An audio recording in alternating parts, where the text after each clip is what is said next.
G'day punters, welcome back to Bet It Out for another fantastic weekend of thoroughbred action. I am Louis Herman Watt, and my man there in the Sunshine State is Ryan Cook as always. And Ryan, it's heating up in your part of the world. Let's kick off today with the Hollindale. Yes, g'day again Louis. It's certainly getting exciting up here in Queensland. The more I dove into this race, the tougher I found it was to get away from Buckaroo. I was with him last start in the Queen Elizabeth. Didn't have the best of luck that day, and that was also the case first up in the George Ryder, where he's a little bit too far back, held up at a crucial time. But look, 1,500 metres out to 2,000 metres last start. That's a big jump. Comes back to 1,800 metres here, and we saw him win the Underwood during the spring last year on a similar setup. So I just think this is a perfect race for him. Yeah, bang on. That's the key for me. Third up last spring in the Underwood, he won his Group 1. It was just fantastic at the same distance as well, actually. He was unlucky not to win a feature from there on in the spring, and he keeps running into Via Sustina because he's a genuine top liner, and he should.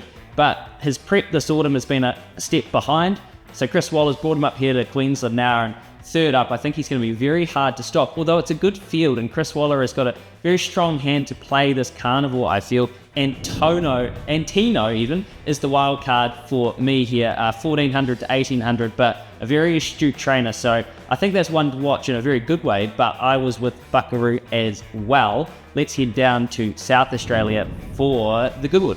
Yeah, look, I'll concede the Giga Kick's going to be really tough to beat here, but I'm going to bet against him and go with Amina, who I thought was very impressive first up in the Sangster a couple of weeks ago. Was held up really badly around the 200 metre mark, shifted back to the inside, but boy did she hit the line really, really hard. She's got a good second up record, and I just think she could be in for a big prep, so keen to have a bit of an each way wager on her. You are a braver man than me, Ryan, because I cannot believe the price is around $2 here for Giga Kick. To be honest, I can't remember a horse better weighted in my time punting. I understand he hasn't won for 2 years, and that's the set weights and penalties rule, but he's throwing in here. This is an Everest winner, the same horse that then came back and ran second in the Everest last year. I was against him in the spring, but he put me back on his team because clearly he's flying again. He's had 3 jump outs. They've all been excellent.